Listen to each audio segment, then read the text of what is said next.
खर्च आहे ना तो राजकोषामधून दिला जाईल असं म्हणून महाराज सगळ्या राज्यामध्ये शिवालय उभारण्यात आले आणि शिवालय उभारून त्या ठिकाणी दिवाबत्ती करण्याचा त्या ठिकाणी काय केला त्याने संकल्प केला। काही कालांतराने या असणाऱ्या गुणनिधीचा अजून निधन झाला। तिसऱ्या जन्मामध्ये तो असा असणारा एका साधू महात्म्याच्या रूपामध्ये प्रकट झाला। कैलासावरती बसून तो ध्यान धारणा करू लागला आणि कैलासावरती बसून ध्यान धारणा करत असताना भगवान शंकर म्हणतात, चला म्हणले पार्वती, आता आपल्या एका भक्ताला दर्शन देण्याची काय आली वेळ आलेली आहे। म्हणजे कोणाला दर्शन द्यायचं आहे? म्हणले पहा, जो पहिल्या जन्मामध्ये गुणनिधी होता, दुसऱ्या जन्मामध्ये राजकुमार झाला आणि तिसऱ्या जन्मामध्ये तो आता संन्यासी रूपामध्ये झालेला आहे, त्याला आपल्याला काय करायचं आहे? भेट द्यायची म्हणले। असं म्हणून ते असणाऱ्या कैलास धामावरती तो असणाऱ्या हिमालयामध्ये त्या ठिकाणी ध्यान धारणा करत होते। त्या ठिकाणी जातात आणि गेल्याच्या नंतर भगवान शंकर त्याच्याकडे पाहून प्रसन्न मुखाने हास्य करतात। म्हणले, हे गुणनिधी उठा म्हणले, तुमचं तपत असणार पूर्ण झाले, मागा म्हणले तुम्हाला काय मागायचं? मागा म्हणले, काय हवंय तुम्हाला? इंद्राची राजगादी देऊ, इंद्राचं वैभव तुम्हाला प्रदान करू? ते म्हणले नको। ब्रह्मलोकाचं ब्रह्मपद प्रदान करू? ते म्हणले नको देवा, नको मला। विष्णू लोकामधलं विष्णू लोक तुम्हाला प्रदान करू? म्हणले नाही। मग काय हवंय?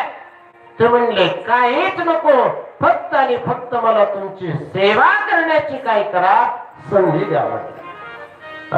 तुमचे जे भक्त येतील ना देवा, ते भक्त आल्याच्या नंतर मला त्यांची सेवा करता आली। तुमच्या इथं जे आलेत ना, त्याला खाली हाताने कोणी गेलं नाही पाहिजे, त्याला माझ्याकडून काही ना काहीतरी देण्याकरता माझ्याकडे असावं, याच्याकरता मला काय करा, कृपा करा।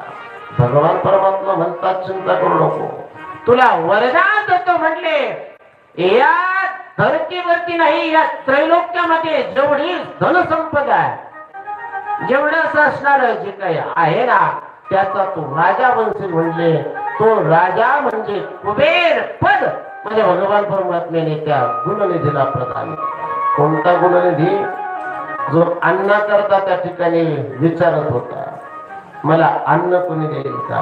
द्या ना हो, एक दिवसाचं तरी अन्न मला प्रदान करा, असा बघणारा गुणनिधी आज भगवान शंकराच्या कृपाशीर्वादाने या असणाऱ्या त्रैलोक्यामधील धनसंपदेचा कुबेर म्हणून त्या ठिकाणी काय झाले, स्थित झाले।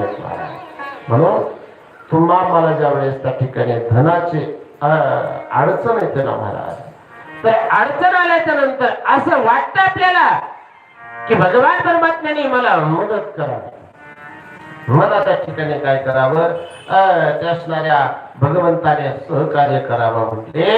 तर त्या टायमाला ज्या ठिकाणी तुम्ही विराजमान आहात, जिथं बसलेला ज्या ठिकाणी बसलेला आहेत ना, त्याच ठिकाणी आपल्या हाताने त्या ठिकाणी शिवलिंग तयार करावं।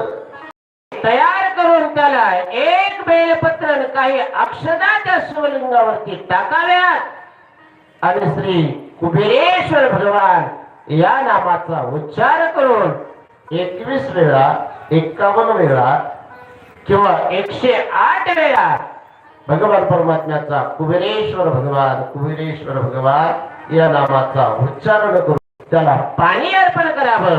आणि तेवढं पाणी आपलं अर्पण होतं ना होतं, तत्क्षणामध्ये त्या काळापासून तो भगवान शंकराचा भक्त असणारे श्री कुबेर देव तुम्हा मला अडचणीतून दूर करण्याकरता त्या ठिकाणी धावतात, मला येतात। कारण या धनाचा मालक फक्त आणि फक्त कुबेर आहे। म्हणून लक्ष्मी पूजनाच्या दिवशी आपण काय करतो? कोणाकोणाची पूजा आहे? एक लक्ष्मी मातेची आणि एक कुबेर भगवंताची। महाराज त्या दिवशी सुद्धा एक विधी आहे। जर आपली लक्ष्मी आपल्याकडे राहावी असं जर वाटत असेल ना, तर कुबेर भगवंताची पूजा करत असताना लक्ष्मी माते